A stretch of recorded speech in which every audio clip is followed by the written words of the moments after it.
This is What a week. What a week. PoliTricks. Eita, Dumelang, hello, how are you doing? Welcome to another installment of Wow, What a Week, hashtag PoliTricks. My name is Fresh, his name is Botsang Modimowame Moiloa. Brother B, how you doing? Yeah, good morning, Fresh, and I'm good, man. Looking like you just stepped off the cover of GQ magazine again. Maybe it's going to be a trend from now moving forward. What's going on, my man? Are you going through your... Well, when even your phone realizes that this guy is... I press things that I don't know. Nothing's going on, Tato, man. Yeah, can we move your mic closer to you? Closer. Yeah. Is it fine? Okay, yeah, it's perfect. Thank you. How are you, brother? I'm okay, man. Yes, sir. And how are you? Kishap, I'm happy to see you. Always happy to see you. I've been relaxing. These holidays, Yeah. it's been hectic, but I've been relaxing. When you have children, holidays are not time off. Holidays are time to think out the box about what we're going to do with these kids. The following morning. Because unfortunately, like us, Generation Xers, we are the original latchkey kids. Mm-hmm. Those are children you can leave alone. Alone, yeah. And you know they'll be safe. They're not going to burn down the house. They're not going to kill themselves. Somehow they eat. They might even leave home at 7 in the morning and come back at 7 in the evening. But you can tell well, this child ate somewhere. We are those people. Yeah.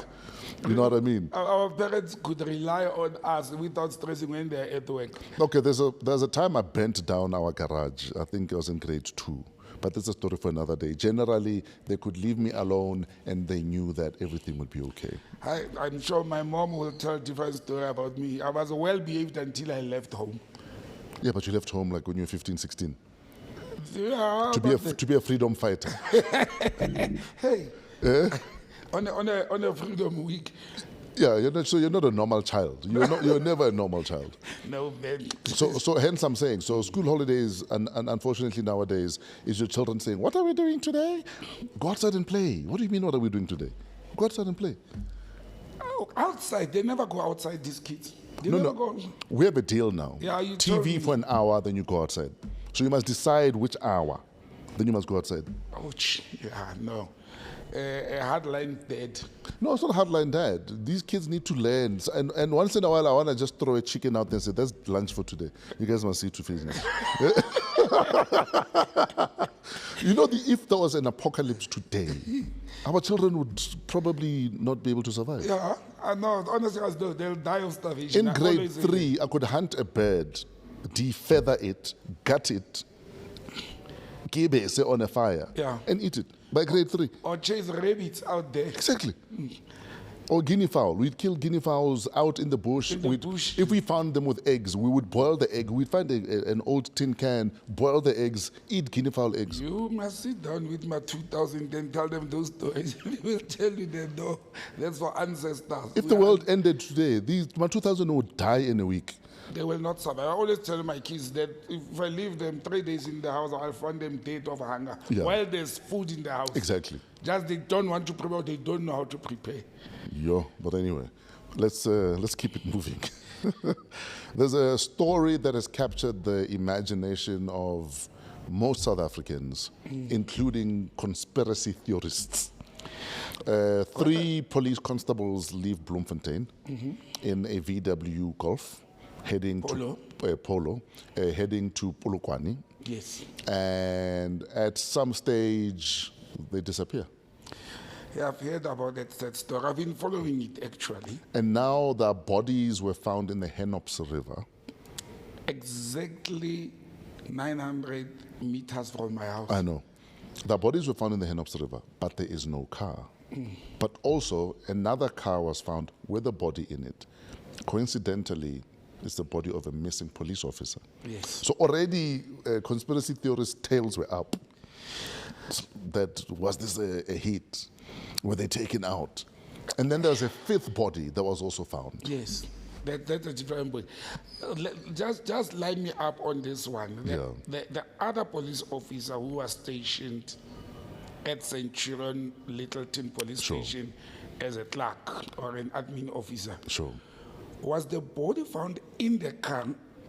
I thought it was found with the other. No, they were looking for these three Yes, people. yes.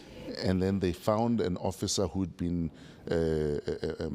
we were told he went missing Yes. a couple of days prior. Prior. So while they're looking for these three, they find this other one still in his bakkie. Was it still trapped in the car? He was trapped Okay. in his bakkie. Okay, And then they found another body that was slightly more decomposed, Yes, meaning this body had been in the there Henops River. for a long time, So the yeah. Henops River has been busy.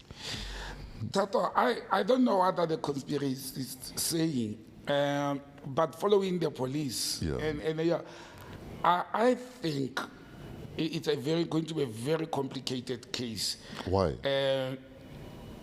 Because let me tell you, the first thing that happened, and the police have confirmed it, is that these three police officers, their homes is in Bloemfontein. Yes, And two, one lady and a guy, they were a couple. sure. So these two who were going to work in Polokwane, they were home for holidays. They were time off. Sure. Now, the interesting part of it is that, and I listened to Brigadier, the spokesperson. Atlanta Martin. Yes. Saying, and that actually took me a little bit aback. Do you know if she's married? I'm asking for a friend. I don't know, my friend. Okay. I've been trying to find out myself. I'm asking for a friend. Hi, Brigadier. I like her so much. I like her even more. The way she conducts herself in work. But Yeah. these two officers that were deployed to Polokwane, Sure. They were going back to that post, basically. they were going back to. They were going for the first time there to Polokwane. Okay. What she explained is they are crime intelligence officers that are deployed for this operation Falumkoti. Yes. So they rotate them for security reasons. Yes. If you were in the northwest for 3 months, then you go to another province 3 months, then they were going to start the following day in Polokwane. That will be a new location. Sure. So the third lady was just accompanying the boyfriend. So She they was una off. kapa her boyfriend. Yes. Now, as they were driving, the first thing happens where the tracking device of the vehicle and their 3 cell phones, they went dead at the filling station. That was the last time it worked. That was they stopped functioning there. No, didn't they stop functioning by the Henops River? No, the police had reported that the last tracking device, where they saw them, the last tracking, Sure. they stopped functioning at that garage where they filmed, and they saw them on the surveillance that they were in that garage. That was the last time they could be tracked. Understand? Is that why then they use the cameras on the gantries, the e-toll gantries? So that's where the sunrise. But the car was still moving, though. The car was still moving. Okay. Now, this is my question. Okay. Do we know who was driving that car? Why all 3 cell phones are off and the tracker died? Understand? The police had to rely on the cameras on the countries and the Sunral cameras. Sunral cameras are in the highways and most of the parts in the intersections. So based on the cameras, that's why they could see that they passed Batlu interchange, they passed Midrand. Again, I picked up something on the police report. And for me, that was a key part. And people were like, man, Botsang, why are you combing the wedding? The police report statement says, then they drove onto John Foster Drive in Centurion. So for me, that means they off-ramped into John Foster Drive. Okay. For me. Oh, yeah, because that's your neighborhood. Yeah.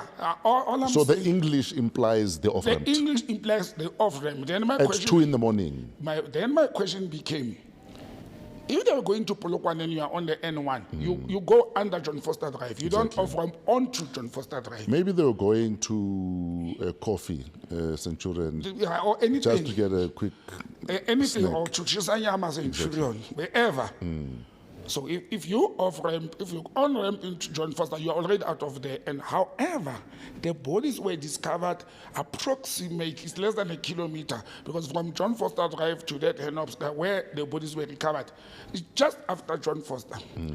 You know, on the right-hand side, it will be that Ford garage and macro. On the left, it's John Foster. And the bodies were found there. So why would they have off-ramped and on-ramped again? Okay. It's also my question. But the other vehicle that was found, it was actually found last week Saturday. Last week Saturday, there were many helicopters, police, and they were roving around Centurion area, and that vehicle was found on the other side, not exactly where these people were found. And look, Fresh, it could be an accident. Because it will depend where they discover the car. If they discover the car in Hennops River, it could be an accident, but I doubt. From my observation, I passed that road twice this week to look, will it be possible from the Sanral N1 road for a vehicle to jump this metal plate, and there's a wall, there's a concrete wall, and went over to that side. I'm saying it's not possible. It doesn't. You will have to come with a. Are you saying chances are the bodies were dumped into the Hennops River? I strongly suspect that the bodies were dumped there. And that if their car had, for argument's sake, aquaplaned and then fallen into the river, by now the vehicle would have been recovered. And there's something also. Took a walk there with friends. If that vehicle had fallen from the N1 into Hennops, there's a part of Hennops just behind Macro towards the stadium, the cricket stadium. A vehicle size will not pass on the passage. So it would have jammed there. It would have jammed somewhere there. Okay. You understand? Police have now reported that they found the debris of some parts of the vehicle, a bumper, and they look like they are Polo products. Yesterday, they announced that they found some piece of metal that may look like, but they haven't confirmed if it's for the Polo. If that car went over on the bridge, which I say it's impossible, and there's no marks there, it's highly unlikely. Look. People say the torpedo, maybe it was driving 200 kilometers per hour, then it flew torpedo and dove in there. The car would have been recovered by now. Like the other one that they recovered last week Saturday. That's why for me, it makes more sense that the car tracker and the cell phones losing signal at the same time would have been upon contact with the water. Probably. Hence, my understanding was they lost contact in Hennops. Because for all four trackers to go dead at the same time, something should have happened at the same time, for that to happen. Yes, I agree with you. Which for me then suggests that chances are, because it was also raining. Heavily raining. The rains of last day were heavily rains. So my private investigator mind says chances are either someone fell asleep and the car went over, or they aquaplaned while asleep and went over, or they aquaplaned while awake and went over. Well, and chances are maybe seat belts were not worn, hence the car might have ejected them in the river. Tato, I've been in many accidents and I've seen accidents reconstructed. Yeah. If that happens, there should be signs there. That there was some. There should be an accident signs there. You understand? And I think once the police find the vehicle, it will tell us. But my conclusion on this matter is there's a third force involved and it's a suspicion. It could be an accident. If they found the car at Hennops, my next question will be, how did he jump that bridge? Because that wall is very high. It's not like a short wall. I'm telling you, can come with a best 4x4. It won't go over. You will have to ram that wall in and go in there. But if then it went over that wall, I don't know what speed that vehicle could have been driving to can do that. But why are the parts still there as well? Where is the vehicle?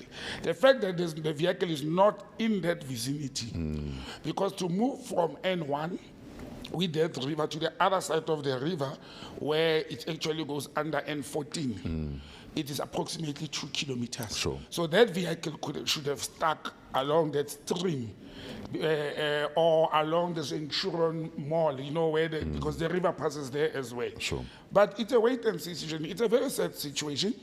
And also the autopsy report will tell if luckily they found the bodies quicker. Sure. No, not in a decomposer. It will tell if there were any injuries or harm or what could have been the cause. But, you know, for families, it's very sad. These were young kids. Sure. Another question that I have, if Brigadier Mate was correct, why would the police, you know, a constable, it's an entry level, and they were young, at 21, most probably, they just came out of college. Yeah. Why would you have crime intelligence as a constable? I had found that a little bit weird. But surely you need people from all spectrums of life in crime intelligence. Surely. Yeah, maybe to say use young ones to can catch these young drug dealers and all exactly. that. Yeah, but I've always thought they are undercover operatives. They are not known. Okay, maybe they mentioned now. Or also thought you must have had an acquired experience over the number of years. I'm not an expert in the police issues, but I thought it will make more sense to have a crime intelligence officer at a little bit higher rank. But you are raising an important part. You need someone who can blend in some way at some Somewhere, stage. yeah, like if you want to plant people among youth who are naughty Exactly. in the township, you better use a youth, a young person who knows how they operate. But I hope, but look, we must congratulate all the forces, Sanral and the traffic, the coordination, police, the the coordination, yeah. They moved swiftly. And people always say SAPS doesn't work. I don't know whether they moved because it was their members, but SAPS members get killed all the time, but they moved swiftly and it worked. And finally, we can justify the use of those e-toll gantries. Yeah, well, I don't know if it was the gantries or it was the Sanral cameras, but either way, they've served a nice purpose. There's also a story that either scrapyard people or tow people might have towed that car and left the bodies there. Now, why would they do that? For spare parts. They are not you scrapyard. You mean the towing vehicles? Yeah. Towing vehicles know that there's cameras in that vicinity. They would. It would have been picked up at some It would have stage. been picked up. It would have been picked up. I think it's in the river. Well, I don't know how deep is Henops, but the police should have. Or how far she flows. We'll see. Henops flows up to Makali's and up the years. Exactly. Well, let's hope the police will find closure on this. Yeah. Anyway, let's keep it moving. We should be in day three of the new VAT rate, but we're back here. My brother, you know, I Firstly, let's talk about the court ruling. Also, I think let's talk about how, you know, politics is just, it's almost like politics is about how well you can lie and get away with it, or how well you can spin your loss and get away with it. get away with it. The way the African National Congress has spinned this whole thing. Even the smaller parties are wanting to take credit for everything, when in the bigger scheme of things, if we were being honest, had the DA not taken this to court and challenged it, and the EFF joined them, Joined in, yeah. chances are we'd be paying more VAT today. Exactly. No, Tato. They won. The ANC leading all the small parties, they are lying. Yes, there were negotiations. Yes, there were engagements from Rise Mzansi and all others, Action SA. There were engagements, definitely. But the honest truth is the court, even before the decision of the court, because the court ruling, somebody was asking me, if there was an out-of-court settlement, why does the court issue a court order? No, they do. Even if you agree to settle outside court, you must bring your agreement to court, so that the court can make it a court order. You don't just agree in corners and then you say, no, we are not coming to court. No. You agree, you sign an agreement, you bring it to court, the court will issue it as a court order, even if it's an out-of-court settlement. So there were debates and discussions and witnesses and all those things. So, to be honest and fair and square, You are correct. The DA application supported by the EFF, it actually resulted, and I read that court order. You know, I managed to get the whole court. I read it, and you could see the order is very clear. Also, the night before the big announcement, what do they call it? The DA went out because they always jump. You know, they're like Donald Trump. They always go and claim victory and all that. What was important for me, it was not the claims of the DA. It was the fact that, and it was never denied by anybody, it was the ANC or government lawyers, actually, let's not ANC, the government lawyers representing the Treasury and the Speaker of Parliament approached the DA lawyers to can say, let's talk outside, let's settle outside. Yeah. The fact that they moved, I think they were already aware where that case will go. I think day one already in court, the writing was on the wall. Yes. And the fact that there was already, they were already alluding to the fact that maybe the minister is not too au fait when it comes to such matters. The process is, I mean, that's a damning statement to come from any justice about any minister. And now the EFF is calling for the minister to resign, which I don't think he will. He has already said in a press statement during the course of the week that he will not, only President Ramaphosa can remove him. But it was, and for the judge to say that, you see, I think the problem, it's not knowing the processes, because he has been there for quite some time. I think the problem, it was the stubbornness. Because remember, the ANC has been using to having these things, and they vote them into power or into law because it was only them sitting in that position with the majority. That's what beat them. You understand? But also remember, the judge, found the costs against the government to pay EFF and DA's lawyers the legal costs, and it is damning for them. But I don't think he will resign. In a normal country where politicians have honor, he would have resigned.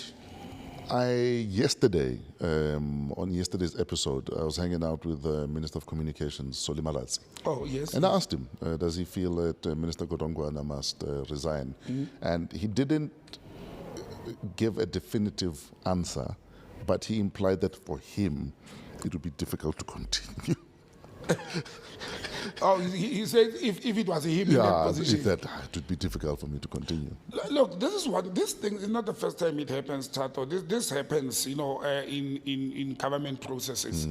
The minister goes to, the stubbornness was the problem. When they delayed and they went to court and all those things, that was where the problem is. But for a budget vote to be rejected in Parliament, those things happen.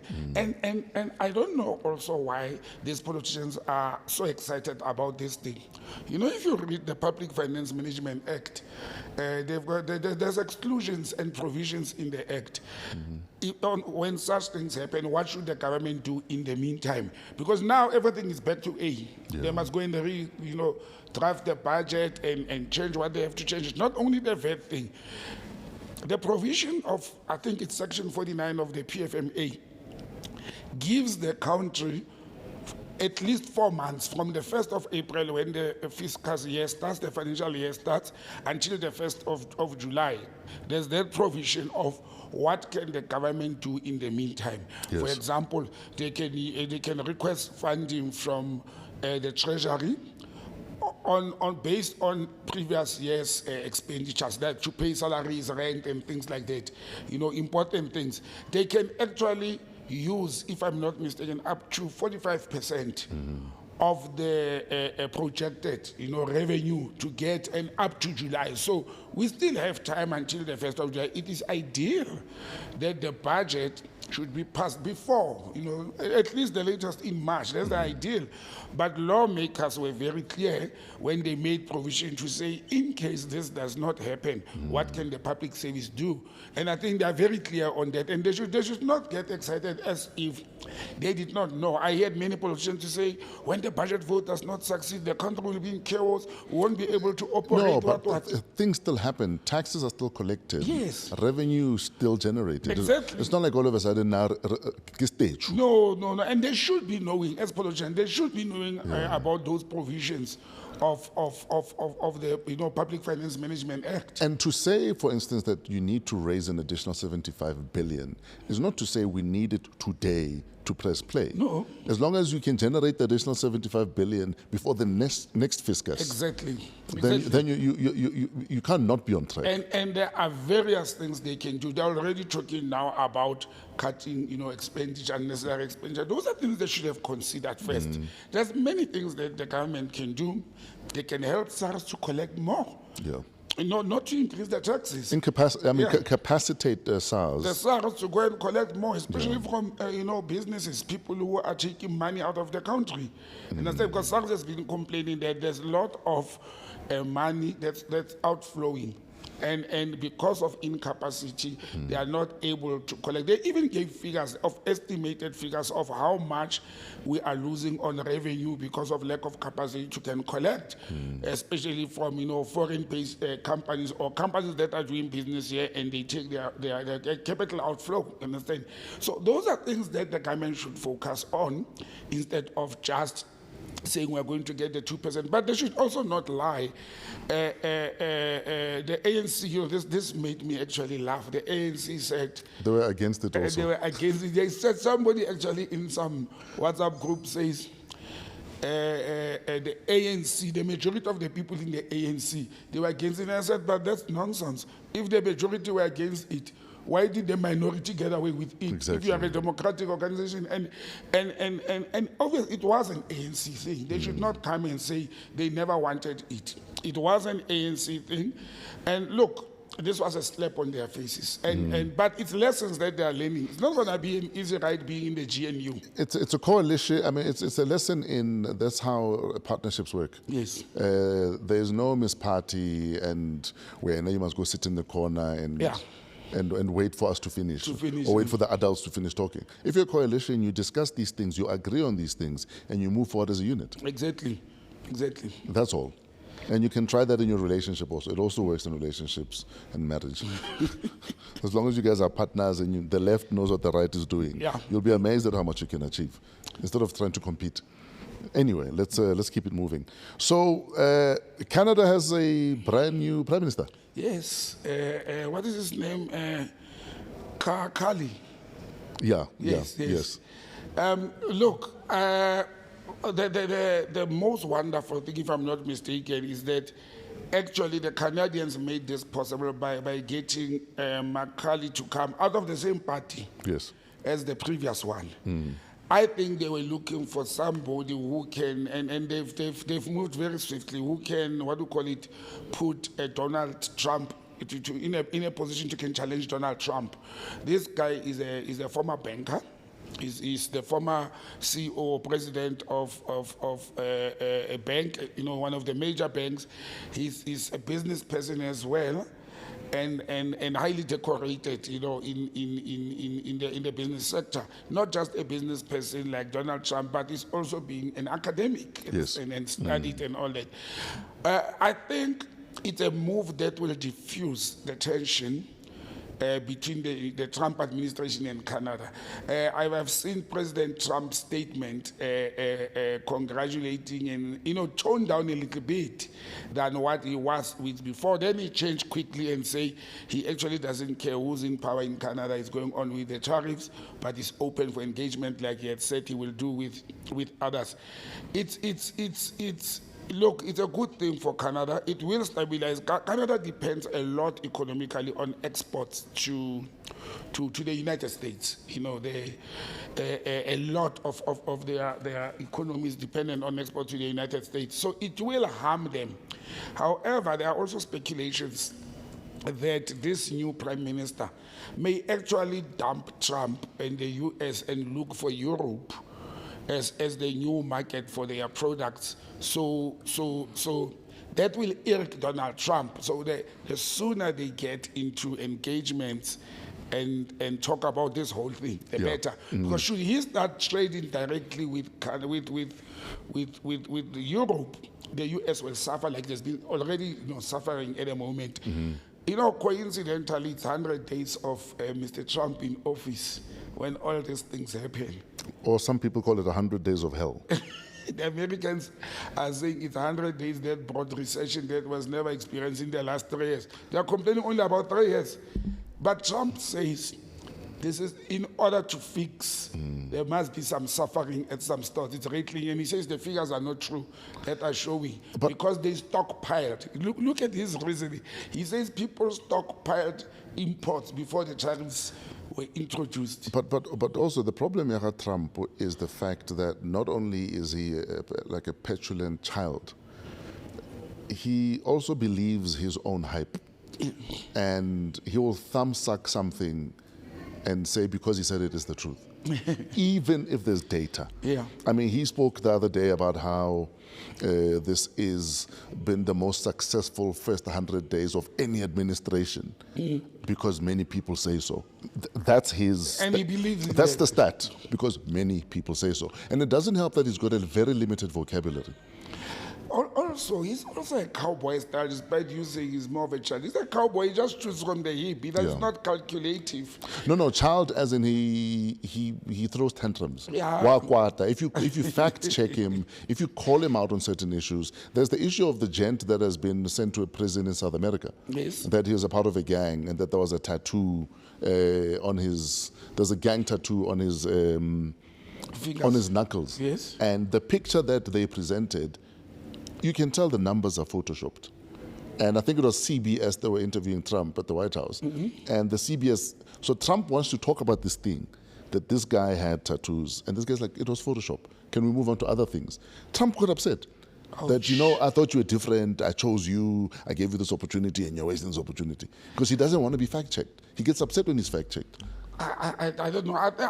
Again, if he can start using his advisors, What advisors? Not your brother from Pretoria. Yeah. But the professionals in the office, for public speaking, speech writers, and all that. I don't think he has advisors. I think Trump has people that have one job. Whatever he tweets, they must make it happen. They must make it happen. That's all. If he says we're landing on the moon in a month, they have a month to get to the moon.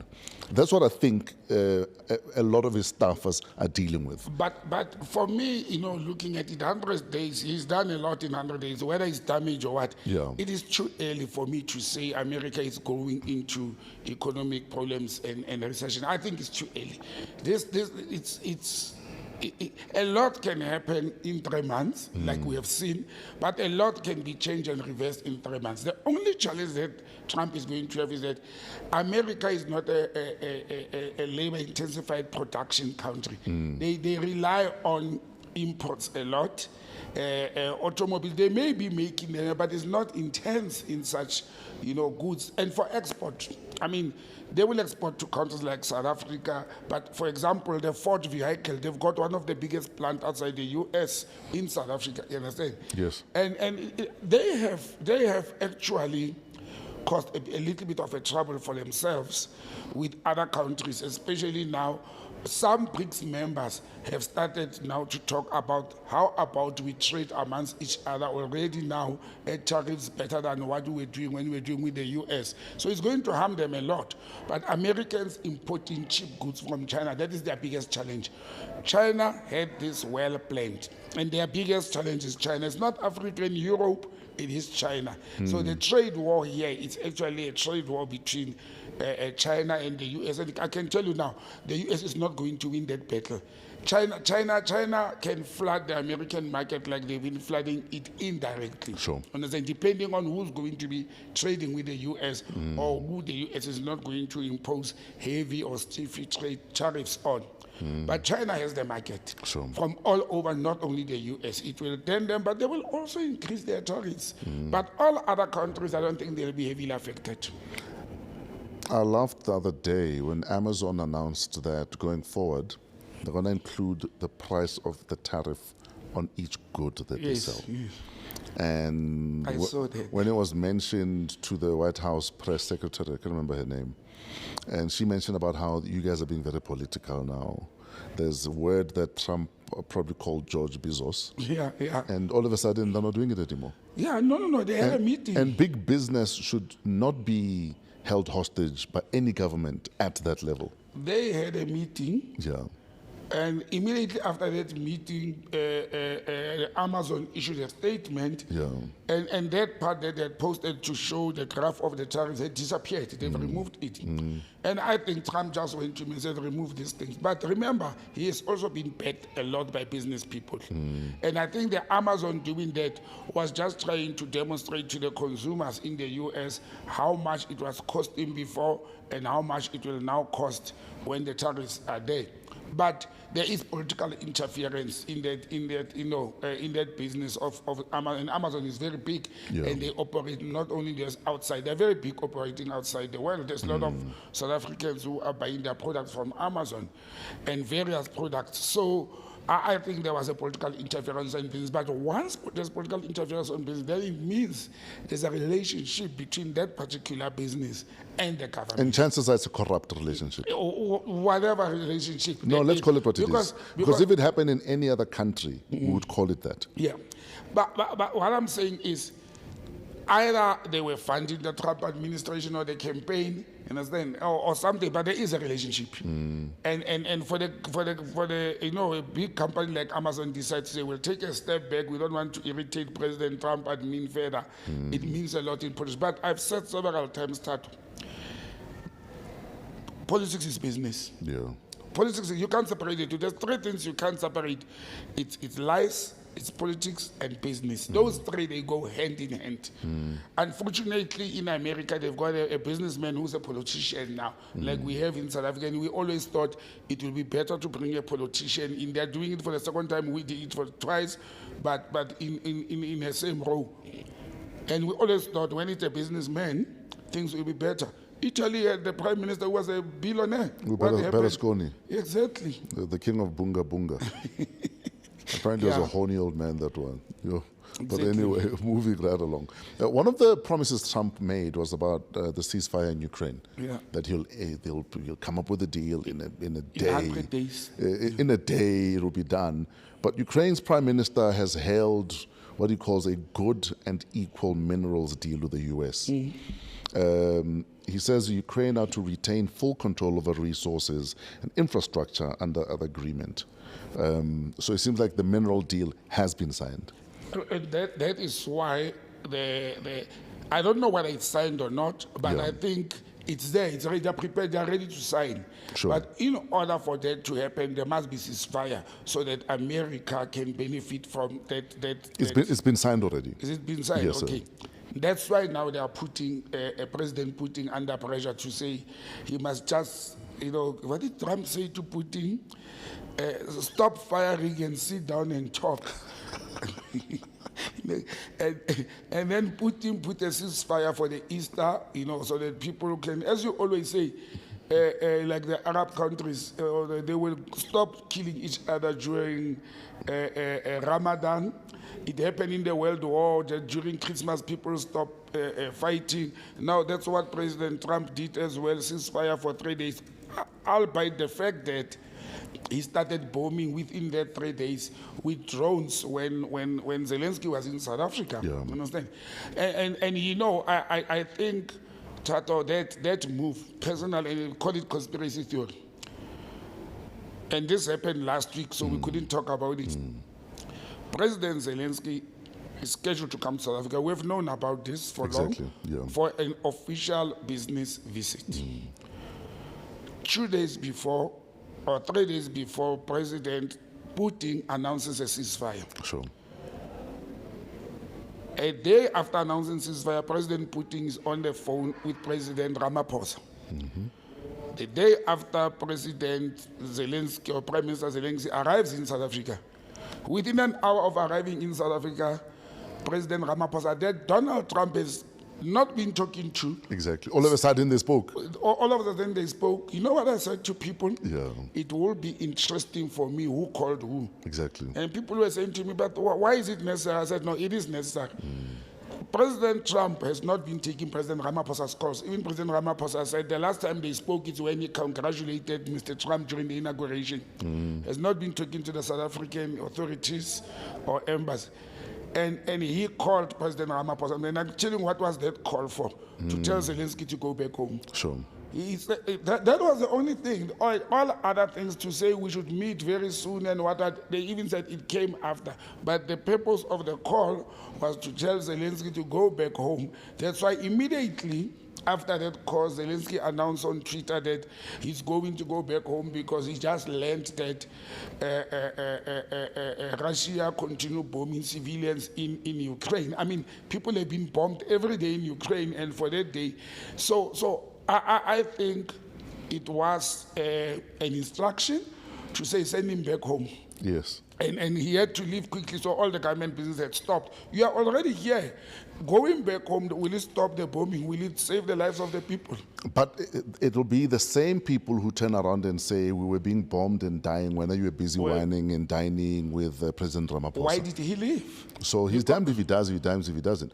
Because he didn't anticipate that there'd be that massive bombing all of a sudden as soon as he lands here. There's been bombing. Maybe it's not being reported. The war between Russia and Ukraine. It's been on. It's been on. It never stopped. That's why President Trump is asking them to say, guys, can you have a permanent ceasefire? President Trump is not focusing only on life. It's the Americans and NATO who armed the Ukraine, who started this whole thing. He is concentrating on the economic deals and trade with Ukraine and what he wants there, which they can't have while the war is on. By the way, President Putin has also announced now about he's going to give them 3 days ceasefire next week when they celebrate what do they call that day? The Victory Day. I think it's the day they defeated the Nazis. The German Nazis, I think it's the 9th of May. Okay. So he's giving them 3 days. Then we'll be back. Then we'll be back. We'll start shooting. But Zelensky says, why 3 days? At least make it 10, 20 days. You see how these people are playing with people's life. He still even says, okay, give us 20 days break. Don't bomb us. After 20 days, we can continue.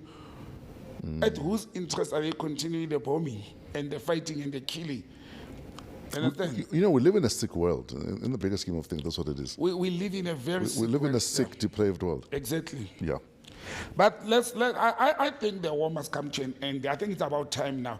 Russia says they haven't achieved their intended purpose. And Ukraine wants reversal. One thing that's going to happen, I can tell you, Russia is not going to leave the occupied territories of Ukraine. They will not.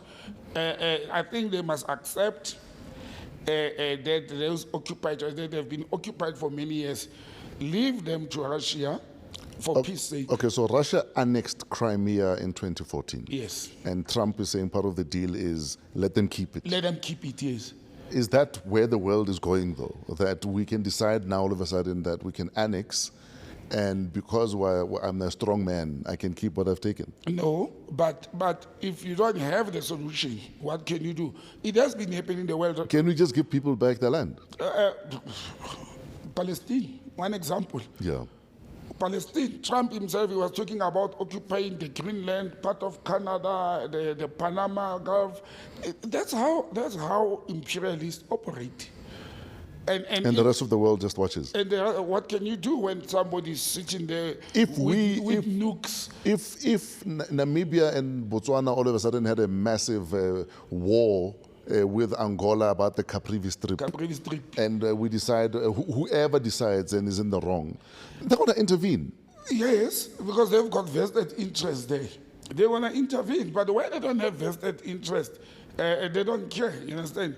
You know, historically, I don't know if we spoke about it, the fight for Chobe area in Kasane, where Botswana took Namibia to the international court years back. You see, they resolved it that way. You know, they say, no, but the colonialists drew a line somewhere here. This part belongs to Botswana. They even went to international court, and Botswana came out victorious. But because they didn't have vested interest there, the imperialists and the former colonizers, they just let these two resolve their matters in peace. But again, the Caprivi Strip is also, it's volatile, but I think because the two countries, Botswana and Namibia, are level-headed nations. Sure. And I said, nobody wants to fight there and start, going and terrorize and disturb the peace that is happening with Angola. Sure. Let's bring it back home. 31 years of democracy. On top of that, obviously in fact, remember I said yesterday on the show, we're hanging out with the Communications Minister, Soli Malatsi, and we touched a bit on the Chief Albert Luthuli inquest Yes. into his murder, because that's probably what it was. And he was talking about the fact that even for him, his mom died under mysterious circumstances, and he's never had closure, because he does not believe they got to the bottom of what caused his mother to die. And the fact that it's very necessary to have processes like that.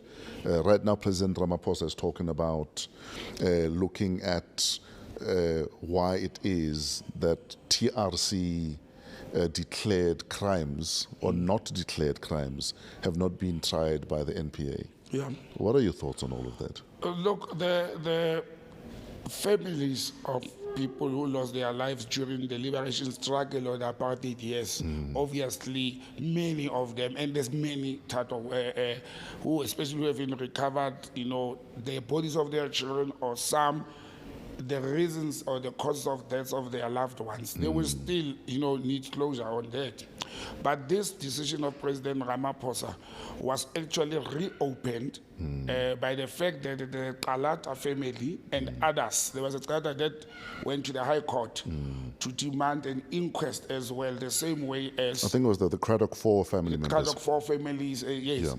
And the same way as it happened with the Pico inquest, the same way it happened with Chief Albert Luthuli. Yeah. So now President Ramaphosa decided there's too many of these applications coming and requests. Let us do a blanket one. Why do we need a commission of inquiry about why TRC crimes and apartheid crimes have not been tried instead of just trying them? Why are we not calling Advocate Vusi Pikoli, who said under oath, I was told to drop all of this? Tato, I don't know why did that happen, and I think it was part of the negotiated political settlement to say it will open wounds, and some people, they never wanted other people to be touched. And I think protecting other people. And I think Vusi Pikoli at the time was serving under Thabo Mbeki. Yes. And they must also ask your former President Thabo Mbeki, is he aware of people being told, drop all of this? I think it's sheer madness to have a commission to investigate the outcomes of another commission, because the TRC was a commission itself. So you're asking one commission to investigate the outcomes of the other commission. Or why are they not implemented? Why is there no movement? Why there's no movement? I think what the government should have done, because the resolution was taken, the matters were handed over to the NPA. Sure. I think the government, instead of having a commission, they should get a set of prosecutors, lawyers, and judges to make a special, what we call it, tribunal for this case, not to be on the NPA list. It should be only for them to focus on that and start trying people. Because names were mentioned, testimonies were given, you understand? They have the base to that inform that we can now prosecute. So let them go and prosecute, not to investigate why we didn't prosecute. That is a political statement that I think they should look at what stopped that. Yeah. But they must continue with the prosecutions. I mean, the sad part with this thing that when the TRC happened, 95, 96, if I'm not wrong, some of the people who were perpetrators of those things have passed on. Some are old, they've lost their memories.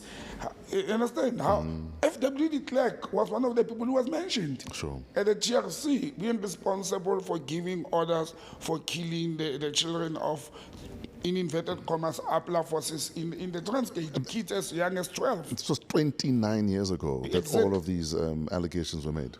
So how of these people are very old or they're dead? Actually, if it's 29 years ago, and these people were almost all of them, about 50 that time, they're 89 or dead. Their memories, their illnesses and all that, it will be unjust actually. They may go to court and say, I'm not fit to stand trial, or go there and sit and say, I don't hear anything until you die, I don't understand anything. You understand? So this is the problem of delayed justice.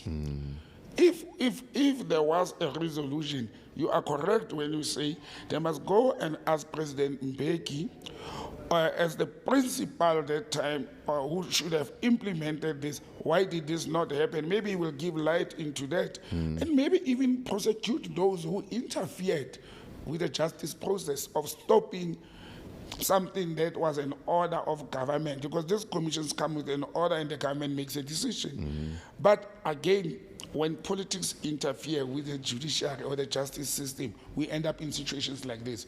Now we're going to have some nice guys in suits sitting in a commission making money off the work that was already done.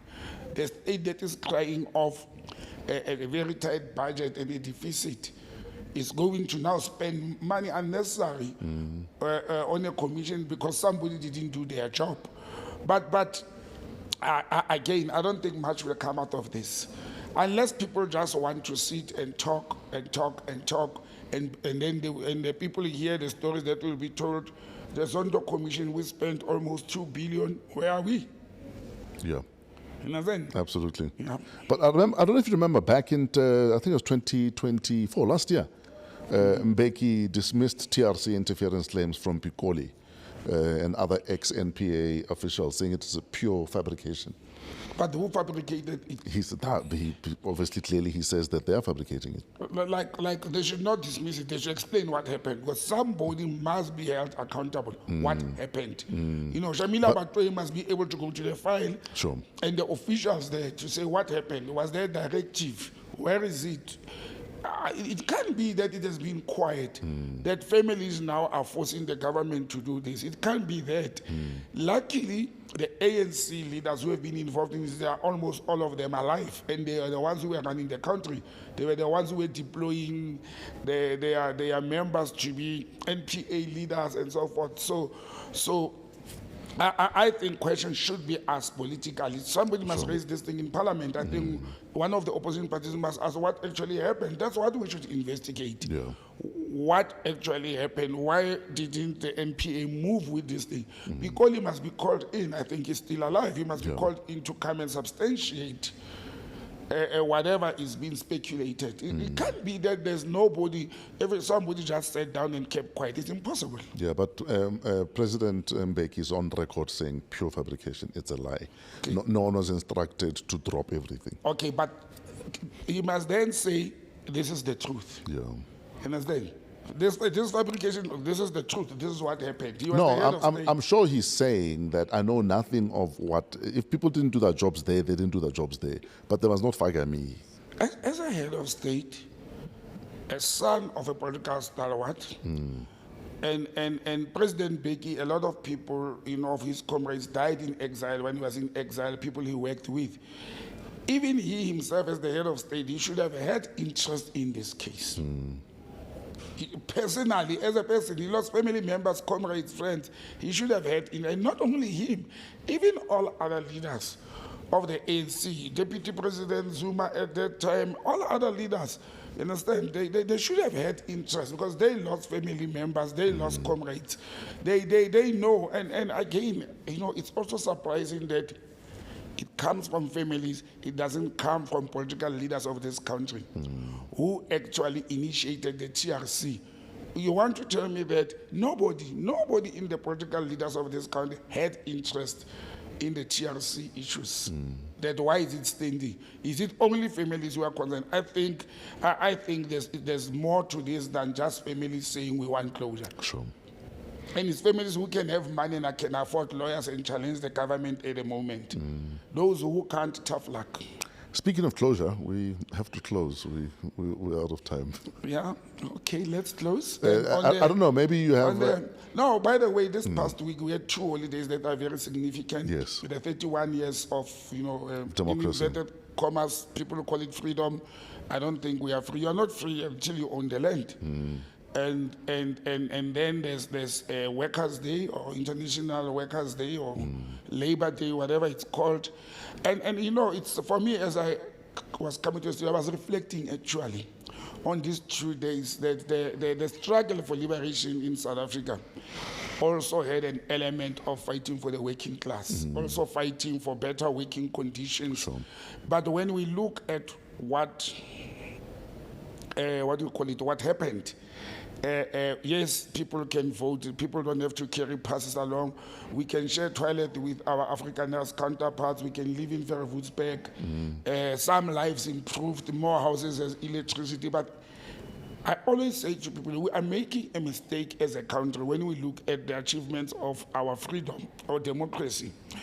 If we are going to compare South Africa of apartheid, now I'm not talking about the apartheid policies. I'm talking about how Africans lived in South Africa during apartheid and how they live. And you say there's an improvement because you are comparing it with the apartheid regime. We are making a mistake. Unfortunately, the African National Congress on democracy had to start at ground zero. Understand? Because everything about apartheid was wrong. Everything. So we should look at our achievements for the last 81 years and say, is this what we went into the bush for? Is this what people went to prison for? We may have killed other things that were wrong apartheid, but we gave birth to some of the worst things. You understand? You know, corruption, unemployment in South Africa, those two things are some of the worst things that are getting worse. And crime, if you look at corruption, crime, unemployment, those are some of the things that have become worse in this country. But also the lack of willingness by politicians to be better people and to serve the nation. That moral fiber. It's very bad. It's waste. Now I'm not comparing with the apartheid one because the apartheid one, I didn't know what they were doing. They didn't do anything for me. I'm talking about the standard norms of how leaders of countries, and not only presidents, ministers, DGs, and all that are conducting themselves. You look at the Labor Relations Act, which for me is the centerpiece of taking care of the working class. Sure. And the new labors that you know, allies of liberation movements like NACTU, COSATU, they fought for this whole thing. But you look at what the labor practices in the country are, the protection of employees' rights and all that. That I can tell you, I've been through that whole process. It's in shambles. It does not help the working class. There's now talks of amending the Labor Relations Act, and some of the things they are bringing in are going to worsen the situation towards the employees. They've actually come with good laws. So I've always said South Africa has good laws. It is the implementation and the functionaries that's supposed to roll those laws out. Understand? I was in court. Finally, I can criticize the labor court without fear. Yeah. I've said before, it's useless to have laws and you don't have tools to implement those laws. You are sitting with judges in the labor court who are acting judges. And the only reason that is happening is because the government, the central government, the treasury, is not making resources, money available to can employ judges or absorb the acting ones. Then you've got fully servicing it. We have laws that could make things go faster, but the judiciary does not have the money. And they're lamenting, and nobody is caring. You see, I'm trying to link the Freedom Day and the working class to say, if freedom brought injustice to the working class, even if there are laws to protect the working class, then what are we celebrating? Why are we celebrating this whole thing that there's labor courts in South Africa, there's the CCMA, and then there is no money? Everybody's acting. They are on stage. You know, they are performing artists on stage, these people. They're acting. You're not sure whether you're going or coming. We have people who have been acting judges for over 5 years. 9 years, 10 years. And that is an unjust process. That is very unjust that only people with money have access. Yeah. And a whole lot of money. You know, there are cases that happen, people are in court, urgent application tomorrow, next week. But the working class and the poor of poor, you know, the domestic servants, what do they do? Yeah. If there is unfair labor practices? And for me, I'm saying, when it comes to employment on the week of celebrating Workers' Day, there's nothing to me and you, we are unemployed anyway. There's nothing to celebrate when the numbers of unemployment, you know, we are being counted there, are going up every year. There's nothing to celebrate. You see kids with, you know, qualifications roaming the streets. and employers exploiting employees. There's nothing to celebrate for the working class. Let the government use the resources where they need them most. One of the things that can improve the economy of this country is if you can have money for courts so that cases must run fast, people must go back to their own lives. Then people will generate income. One of the things that I'm following, there's a research that was done about the 4-day week. I don't know if you've heard about that. Yes. The Colorado University or something, like they did a study about a 4-day week. Yes. We must move from the 5-day week. They say it has been tested in some areas, but the research has shown that it can actually improve productivity because people tend to perform better when they are happy with their social life and private life. So if you give people one more day as a weekend, they'll be doing more productivity. I'm a lazy person naturally. I will support the 4-day week with all my heart. You understand? But we have seen also, I only woke up this morning and said, hey, by the way, it's been 5 years since COVID lockdown. 5 full years. Yeah. And did economies collapse? Yes, they suffered because people were locked down. But that practice of 3 days in and 2 days out, you can work from home, we should have built from that. Because it demonstrated that in some jobs, it can be done that people, and once you don't have stressed wives and husbands at work, you can save money because then they don't come there to spoil the electricity and do the coffee and sit and not being productive because they're stressed with their spouses back at home. So the more the happy the nation is, Sure. the more productivity will come out. We have a value chain of happiness. Exactly. We'll get the value chain out of that. Absolutely. But yeah, I just wanted to mention those comments, Parliament. Great stuff. Thank you so much, Brother B. Thanks, Appreciate you as always. When is the outcome from the courts? Do we know? Are you allowed to talk about it? No, what did the judge say? He said he realized that this is important and she will do her best to give it as soon as possible. I'm expecting it in 2 weeks, maximum 3. Okay. She sounded like she wants to get this. So would this be the final then? Then we're done. No, that will be final. That will be final. Well, there's no final in legal things. We may be going to an upper court. Okay. Yeah, but I'm hoping for the best outcome. Where do we find you online, sir? botsangm@gmail.com or 082-485-9100 on the telephone line, and then at botsangm on social media handles. Hey, Tada. Thank you very much, brother. Thank you. Appreciate you. Appreciate your work. Thank you, Ba. Another episode of Wow What a Week, #PoliTricks with Botsang Modimowame Moiloa. We are coming to you from AMP Studios, downtown Johannesburg. Hit them up if you're looking for space, if you're a creative, you want to start a podcast, you want to record a podcast, you're looking for recording studios. We have gang recording studios at AMP Studios, so hit them up and book your spot. We are part of the Africa Podcast Network. Email waw@africapodcastnetwork.com. Shout out Trevor and Pezulu Works for the cinematography. Shout out YBF for the social media behind the scenes. And Keletso Modisa King, our executive producer, who is back from maternity leave next week. She says she can't anymore. She can't stay home anymore. No, she says she can't. And I want it. I told her, what, take all the maternity leave you want. It's fine. But you're going to lose your mind. Because at some stage, this child will have a routine and they want to eat and sleep. And then you're there twiddling your thumbs, bored. You talk like you have given birth before. I have raised enough kids to know that for some people, yes, maternity leave is good and you need it. But for other people, they still need the routine of a bit of work, even if it's just 3-4 hours a day. Just to slot it in and get it done. So, our mother is back next week. Oh, that's good. Cannot wait. Thank you for hanging out with us. Until next week, have a wow week in spite of yourselves.